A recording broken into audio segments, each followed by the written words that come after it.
We have plenty to discuss today here in today's video, including some more trade talk around the NHL. Today's trade talk focusing on teams like the Toronto Maple Leafs, the Chicago Blackhawks, Pittsburgh Penguins, and the Columbus Blue Jackets. Plus, we had a trade earlier today between Philly and Columbus, which we'll touch on as well. Washington Capitals assistant coach has been placed on leave with some investigations taking place behind the scenes here that we'll discuss what we've learned so far.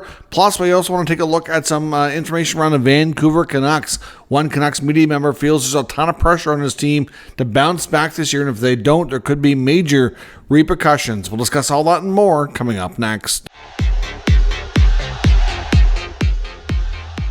So welcome back to another video here at Top Shelf Hockey. As I mentioned, we have plenty to discuss here in today's video. In case you missed it, first we'll kick off with a brief update here on a trade that happened earlier. There is a dedicated video on the channel from earlier today, but in case you missed the news, there was a trade between the Flyers and the Columbus Blue Jackets. It wasn't a huge earth-shattering move, but one that could have some pretty big impacts. We'll see, I guess, how it works out. But the Blue Jackets picked up goaltender Ivan Fedotov from the Philadelphia Flyers for a 2026 sixth-round pick. So, of course, Fedotov, we know, in case you forget his story, the Flyers had a really hard time getting him out of Russia. He was stuck there for quite an extended time. Finally got to come over after a bit of a legal battle on the contract. The IIHF was involved, and then he comes over, and then things didn't really work out between him and the Flyers for his performance. I know there's some Flyers media members kind of wondering around usage and coaching and all that, if maybe things could have been different in a different scenario, but it seems like a scenario where maybe an attempt at a fresh start might be what's best for him. He's going to be entering the final year of his contract, approaching age 29. He's at a stage of his career where it's kind of make or break. Like, if he doesn't perform at a higher level this year, considering where he's at and where he's, not far from 30, I would think that he's probably not going to get much more opportunity. So, the last time, like I said in the video earlier, the last time we saw a Russian goalie be moved to Columbus from Philadelphia, it worked out quite nicely. That was quite a long time ago, unique circumstances. I don't know if this is going to have anything near that. It probably won't, but it's worth on Columbus taking a chance. They were looking for another NHL goalie. I know there's been a lot of speculation about the future of Elvis Merzlikins, so I don't know if that'll impact him, or Jet Greaves, I know, is looking for major opportunity. He's deserved it and earned it, in my opinion. So we'll see how they sort things out through training camp with the Blue Jackets and their goaltending. Now, another story that popped up today, which is kind of interesting and kind of odd at the same time, and we'll have to wait and see when we learn more, because there's a lot of things that we don't know. But Washington Capitals assistant coach Mitch Love is going to be away from the team. He's been placed on leave pending an NHL investigation. Now, the statement from the team is that it's a team-imposed leave. So this is not something that he's decided on his own. The team has made him take a leave here until this investigation is complete. And that's all that the team would say about it. We did get some more information later through the day from some reporters like ESPN and Greg Wyshynski, who had some more details, especially kind of going through what we do know. Now, of course, Mitch Love has been with the Capitals for the past couple of seasons. He was hired as an assistant coach when they were going through a change, when they eventually hired Spencer Carberry as a head coach. Love was brought in as an assistant. Around that time, the Flames were also looking for a new head coach, because he was in the Calgary Flames system coaching AHL Stockton. He was in the running for that job, didn't get it, and I think he kind of felt his situation was kind of blocked getting to the NHL there, so ended up in another opportunity, get to go as an assistant coach, and since he's been there, from what we've seen, I think the Caps have been happy with his work, and at the same time, other teams have kind of noticed, because he was already considered a head coaching candidate before he was an assistant coach because of his resume. And he was interviewed in the last couple of years for other head coaching jobs. Now, this offseason, that just basically is coming to a close here as training camps begin to open this week, which is exciting for fans to get hockey back. But during the interview process during the summer process of him interviewing for other jobs, other teams were received a letter. That's all. It's kind of vague here. And there's obviously some concerns over some sort of past conduct. We don't know when the conduct that's being questioned here took place. All we know is it's not something that's happened during his tenure with the Washington Capitals. This conduct, whatever's being investigated, happened before he was in Washington. That is all we know. But apparently some of these teams were aware of this back in like April, May, when interviews were starting to take place for vacant jobs. And some feel that maybe it's a big part of the reason why he didn't get more of an opportunity. But just a letter with detailed allegations relating to his personal conduct was received, and that teams that were interviewing him were aware of this. Obviously, I don't know if this information was given to these teams directly or if it came from the league. Either way, like it's kind of like I said, it's really weird and vague. All we know is like a letter regarding his conduct was received by multiple teams. Now the league's investigating. They've been investigating for a while. I think it's a scenario where it's been ongoing behind the scenes for a few months now. But just with the fact that training camps are getting ready to open here in the next couple days is why they felt the need to actually acknowledge it and place him on leave now. I guess maybe they were hoping that the investigation would be completed before the season, before we get to this point, and that they could either clear him and move on or release him or whatever. I'm not, like I said, we don't know what the conduct is, but it's got to be something. I mean, like I said, not everybody is kind of found guilty if they face allegations, of course, but it's got to be something relatively serious, right? Or he wouldn't be under investigation and be on leave from the team. So we don't know what Mitch Love is facing here, what kind of accusations, what conduct stuff was brought up. Something that was done before he was in Washington, and we'll have to wait for further details. And as far as when those details will come out, and if we may never know. And to be honest, we may never really fully know. Like, they don't have to go into specific, fine details as to what happened. We will likely know when the investigation is completed, because he'll either be reinstated or he'll be let go. So that's probably all we will know. And maybe we learn more, maybe we don't. But a vague situation going on with Washington. Obviously, he's been their D coach, so I suspect with camp getting ready to open, they're going to have plan B ready for who's going to be their D coach if this investigation drags on or if they end up parting ways with them or whatever. So, yeah, some interesting, strange, vague stuff going on with Capitals and Mitch Love. And whether or not we learn more in the future, difficult to say. But we will know the outcome of the investigation when it's done. Now, Peter Deboer, another coach we'll talk about. Pete conducted an interview with NHL.com. It's the first we've heard, really, Peter Deboer speak publicly. Of course, we know he was let go from his job as the head coach of the Dallas Stars. A very successful regular season coach, has had a lot of success in the playoffs, has not ultimately gotten to the point to get the ultimate prize of the Stanley Cup. But Deboer seems to have, during his run in the NHL, lots of success, but not always a super long tenured guy, like with one team. He seems to, I don't know if it's just the way he goes about his business, the way he coaches, but it just seems like he loses the room over, a few years. And he's had his issues with goalies too, but he obviously, to me, I'm sure would like to continue coaching. So right now, this is probably the beginning of him making sure he gets into the media to, get some FaceTime so that, teams can see what he's saying about the situation, but ultimately address the whole situation with Jake Ottinger for the first time publicly, basically saying that when he went to do his media interviews after the loss and they were eliminated, ultimately he called out Ottinger and really put a lot of the blame on him after the team played like absolute crap in front of him, and he was pulled, obviously, knee-jerk reaction, not a normal situation.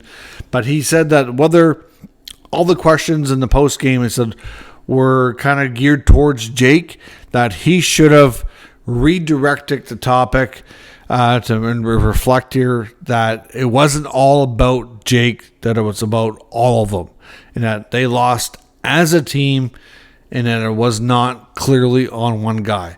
So he's had lots of time to reflect. He did speak to Ottinger. I know Ottinger, when he did an interview with the media tour in Vegas last week, and he was asked about it as well. They did have a chance to speak and kind of clear the air a little bit, but ultimately the decision to remove Deboer as head coach was already made long before that took place. But yeah, he certainly, I think, is having some regrets and would like a do-over if he could, but unfortunately he'll have to wait for his next opportunity. Now in Vancouver, there's reports out of the province, and Patrick Johnson, his latest, basically says he feels that there's a lot of pressure on the organization for the team to perform better and bounce back and likely get back to the playoffs this year.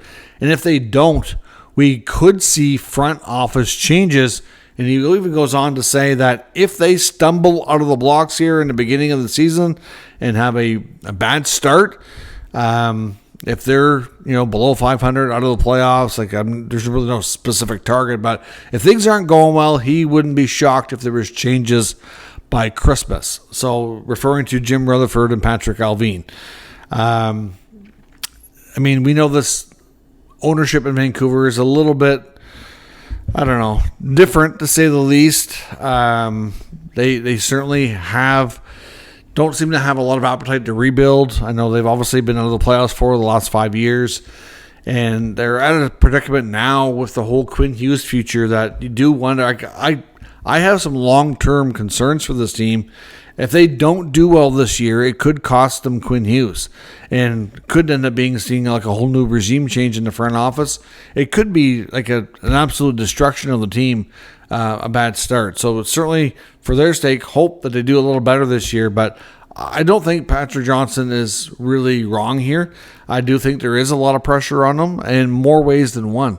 Even if they don't make the front office change, even if Aquilini doesn't pull the trigger on that with a slow start, the biggest worry here is Quinn Hughes. And you know what? If the team is going to be in a situation to lose their captain and arguably the greatest player, or one of the greatest defensemen to play for the team and one of the best players that they've ever had, if team's performance is kind of assisting him deciding to maybe not stay, I can see them kind of blaming them for not putting a good enough team together and kind of taking the fall for that. So the Canucks will be one of the more interesting teams for sure to watch out of the get-go of the season to see how things go for sure. And I would not be shocked if we have a slow start as well, especially around that number 2 center spot.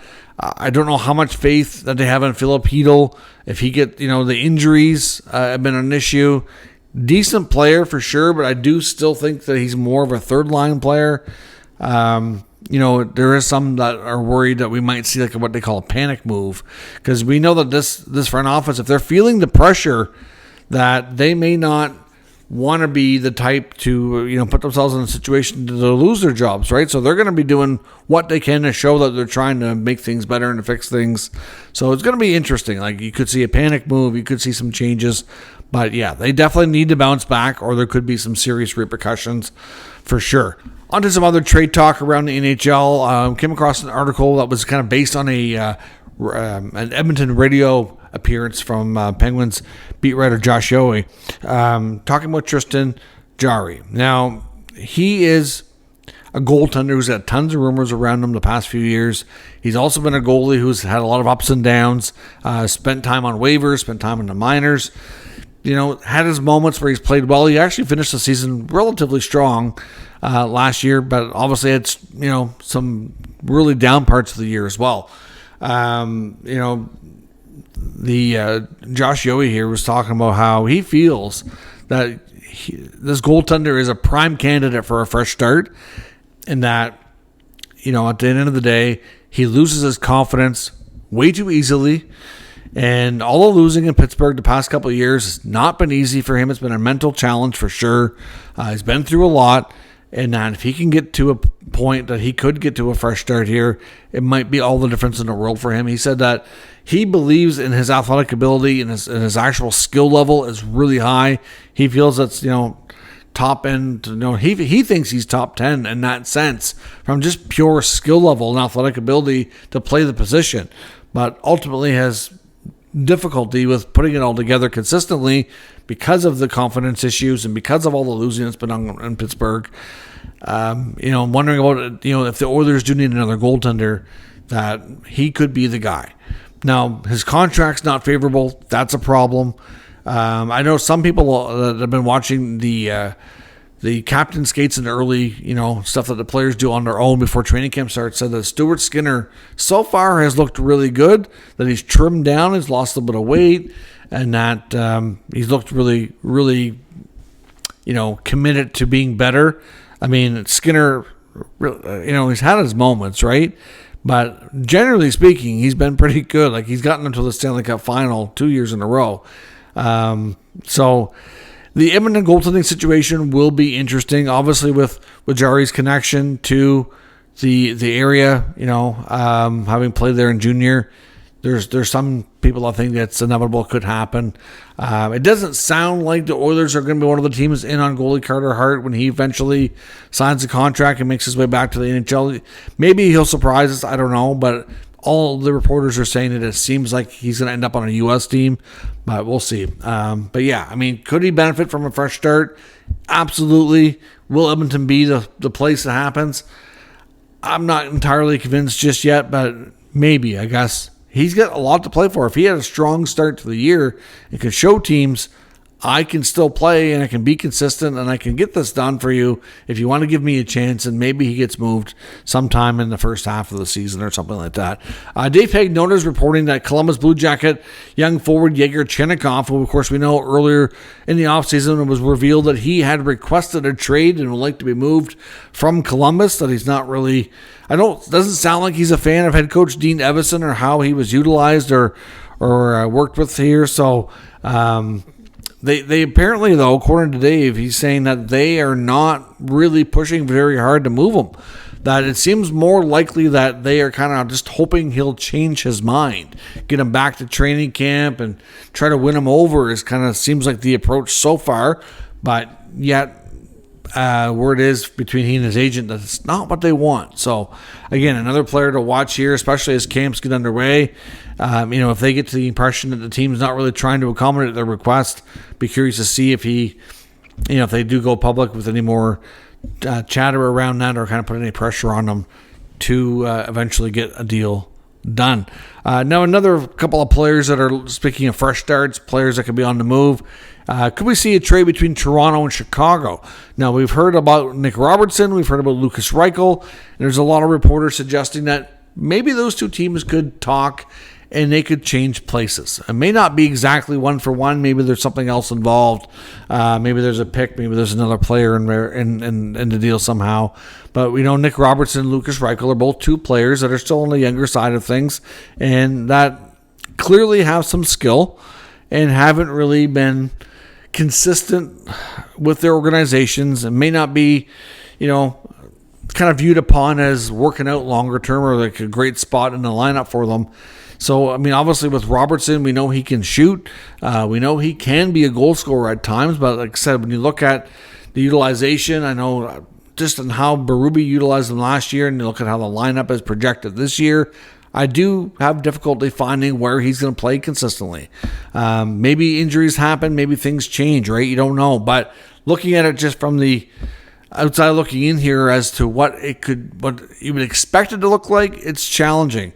Reichel, on the other hand, probably will get a roster spot a little easier, but the Blackhawks, as we had heard from Elliot Friedman even just a few days ago, very open to making a move. They just need to find the right trade partner to get something back that they're happy with. Friedman even went on to say in his podcast that he thinks that Reichel would probably acknowledge that maybe it's time too, and a fresh start may not be a terrible idea. So Nick Robertson for Lucas Reichel might be an interesting concept. I mean, Chicago, I don't know if they'd want any money retained in Robertson, but Robertson's making more money. So maybe it's a case of The Leafs getting a little extra cap space too. We know they're in desperate need of it. They do want to also move guys like at least one of Kampf and Järnkrok. They've been working on that all summer. They haven't had a taker. So, like my concern with Robertson is I just don't see Robertson being a bottom six guy. Like I don't think he's somebody they're going to be comfortable with playing on the fourth line, whereas Kampf or Järnkrok could if they have to stick around. So we'll see what happens, but certainly not the worst idea we've heard by any means. These are two young players that definitely have skill, that definitely have talent, need a fresh start. Maybe it's something we see them hook up and work out together. Let me know your thoughts on that concept in the comments, and we'll discuss further. If you're new to the channel, of course, make sure you subscribe and stick around. We'll keep you up to date with all the news, rumors, and analysis of all 32 NHL teams. Thanks for watching, and I'll catch you next time.